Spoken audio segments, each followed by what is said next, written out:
Welcome to day 4, Find Your Why. In our last session, we talked about my 7-part framework for writing powerful, effective goals. Make them specific, measurable, actionable, a little bit risky, time-keyed, exciting, and relevant to your actual circumstances. What I want to talk to you about in this session is the importance of finding your why. The motivation that gets you started and keeps you going when the going gets tough. But before we dive in, I want you to download and print the worksheet in the resources menu to the right. It's a great way to follow along, take notes, and engage with the course content. There's also an action plan at the end to help you effectively apply the lessons of the day. It's important to have clearly written goals, but it's not enough. Let me tell you why. A few years ago, I was writing my book, Platform Get Noticed in a Noisy World.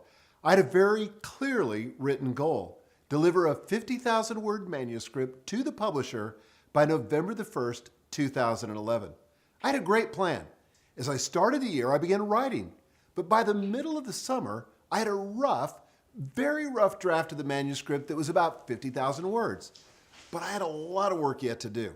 Then things got crazy busy toward fall. I was inundated with speaking requests, coaching inquiries, and consulting assignments. I had just launched my business, and I was reluctant to say no to anything. Well, naturally, I got buried alive, and I wasn't making any progress on the manuscript. I could see I was going to miss the November deadline by a mile. Honestly, I got discouraged. I didn't see any way to get it done. And despite all the work I'd already invested, I wanted to give up. Then I remembered something my wife had said to me many times before. People lose their way when they lose their why. That's when I remembered I had written out a bulleted list of my key motivations. I knew they would be important when the going got tough. And here are some of the motivations I listed. I want to help tens of thousands of authors, artists, and would-be creatives who've been turned away because they don't have a platform. This is one of my fundamental motivations for writing the book in the first place. I also said I want to establish my authority as an expert on platform building, and I want to prove that you can create a platform and use it to sell books. Then I said I want to open the door to additional speaking engagements on this topic. Plus, I want to develop more products to sell on my website or at the back of the room for my speaking engagements. I said I want to reach beyond my blog to pull in additional readers. And I want to establish a pattern of writing at least one book a year. These were my key motivations. And when I connected with them, not just intellectually, but emotionally, it reignited my passion. I recommitted to finishing the manuscript. I was a few weeks late, but I did it. And Platform went on to become a New York Times bestseller. That really launched everything for me, all because I reconnected with my key motivations. I found my why. Here's the deal. You can identify your why and unleash a powerful set of personal motivations by taking just 4 actions. Action number 1, identify your key motivations. Wow, there's a lot to unpack here, but I'm talking about getting in touch with why you're personally motivated to achieve your goal. Your internal drive, nothing external. Certain goals might be important to others, but why are they important to you? You may have to ask yourself some penetrating questions such as, why is this goal important to me? What's at stake if I achieve it? Or what's at stake if I don't? Intrinsic motivation comes from our hopes, our values, our ambitions. External motivation comes from outside influences like society or our friends, our bosses, and so on. It's rarely as effective as intrinsic motivation. Here's what a group of scholars said in the June 2014 Journal of Personality. When goal pursuit is fueled by personal endorsement, commitment and persistence will be high. In contrast, when goal pursuit is the outcome of pressures or external contingencies, goal attainment will be comparatively less likely. In other words, if you want to go the distance, you've got to find a reason that speaks powerfully and personally to you. When I was running my first half marathon, I had to get in touch with my why. It wasn't about what somebody else wanted me to do in terms of my own health. It wasn't a fundraiser somebody wanted me to run to raise money for their organization. Instead, I identified a series of motivations individually important to me. For example, I wrote this down. Number 1, I'm tired of being overweight. Number 2, I wanted to get into the best shape of my life. Number 3, I want the stamina and the energy to be able to live the most productive self I can be. I had to identify my why. I had to see what was at stake if I achieved it. And I had to see what was at stake if I didn't achieve it. Another example, Steve Jobs. When he came back to Apple in the late 90s, the company was almost bankrupt. If Jobs didn't step in and save the company, there wouldn't be any Apple today. No iPhone, no iPad, no Apple TV, no MacBook Pro. Does that matter? Well, yeah, it matters to me because these are tools I use every day of my life. But Jobs' why went deeper. Not only did he co-found the company, but he also had a radical vision for the inherent value of simple, elegant machines. And that vision drove a product line overhaul and a new marketing strategy that not only saved the company, it drove it to dominance. I am so glad that Jobs and his team got in touch with their why because they saw it as important and they understood clearly what was at stake. So that's action number 1. Identify your key motivations. Action number 2, record these motivations. I write these as a series of bullets, maybe 5 to 7 for each goal. And I recommend just listing each one until you run out of motivations. These are going to be so important when the going gets tough. You want to be able to refer to them later, and you want them in a place where you can easily retrieve them. And for premium users, I share how to make your motivations even more visible in one of the bonuses. But for now, just record them in your workbook. Action number 3, prioritize your motivations. Now, why is this important? Because you want to find your most compelling motivations at the very top of your list. Go through the list and rank them. Then write your reordered list in your workbook. You want to have a convincing reason readily available to keep pressing and accomplish your goal. And looking back, it's hard to imagine what would have happened if I hadn't kept my list of key motivations for my book platform. One thing I know for sure, my current business wouldn't even exist. Action number 4, connect with your key motivations. Now, when I say connect, I mean in at least 2 ways. First of all, intellectually. You need to have intellectual buy-in to the motivation as to why it's important. Maybe it's some research you've done, some remarkable data, or an argument you find intellectually compelling. Second, you need to buy in emotionally. It's not only important to understand it, it's also important to feel what's at stake. This is not just about the intellect. It's about your emotions too. You have to anticipate what it would feel like to achieve that goal.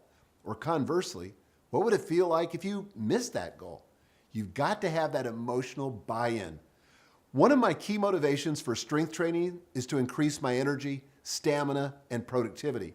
And I connect intellectually because I know all the research points to those outcomes. But I connect emotionally because I remember what it feels like when I'm strength training on a regular basis. Even before I exercise, I can feel that increased stamina, that energy, and that greater productivity. When researchers at New Mexico State University tried to figure out why people like to exercise, they came back to the power of this emotional connection. 9 out of 10 of one group they studied said they exercised because they expected to feel good afterward. 7 out of 10 of another group said they do it for the sense of accomplishment they feel. Writing your motivations down is important, but getting that kind of emotional connection is even more critical. Another example comes from how I structure my week. I talk about this in my Free to Focus Productivity course. I think of my week like a stage. I divide the time between front stage, backstage, and offstage time. Front stage time is when I'm working on the projects that are in my desire zone.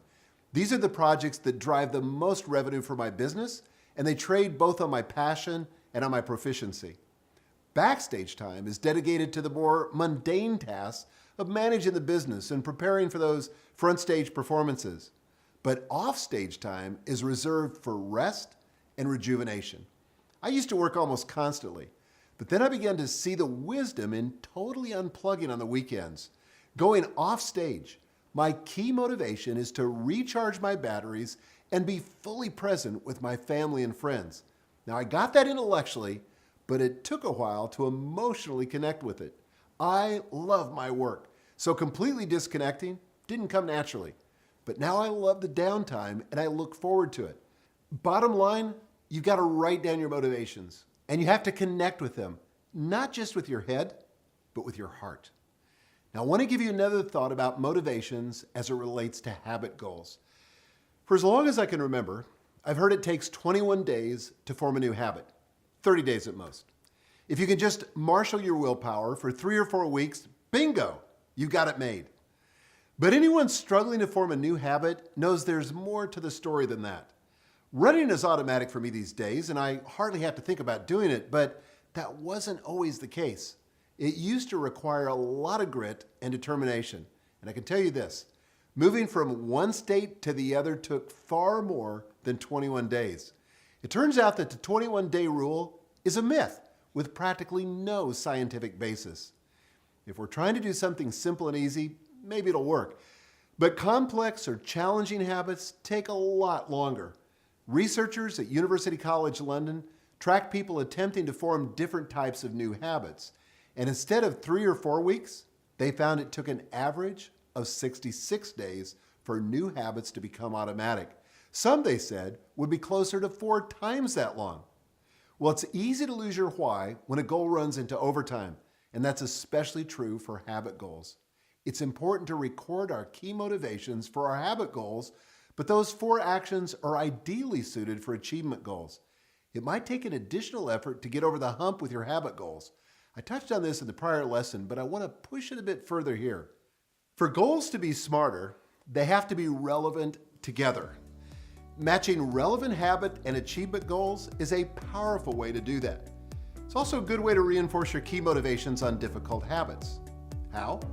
Well, when we identify which habit goals serve as lead measures for our achievement goals, we can use the motivation of the achievement goal to keep us going on the habit.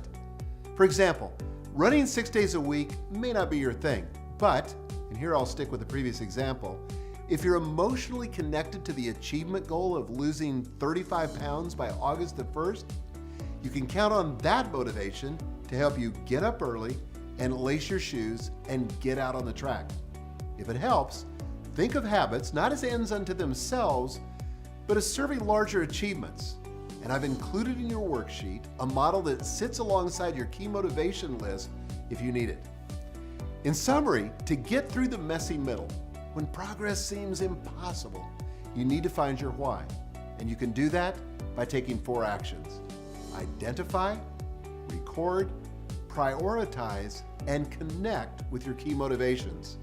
And now it's time for your action plan. Make sure you have the worksheet handy. Here's what I want you to do. First, for each of your goals, I want you to write down several motivations that you find compelling. Between 5 and 7 will do. Ask yourself, why is this goal important to me personally? What's at stake, both positively and negatively? Second, go back through and rank your motivations. Third, rewrite the list so your most compelling motivations are at the top of the page. And once you've done that, you've come a long way toward designing your best year ever. In our next session, our last session, we're going to bring it all home. I'm going to share 12 steps to ensure you make progress on your goals and make it happen this coming year. I'll see you in day 5.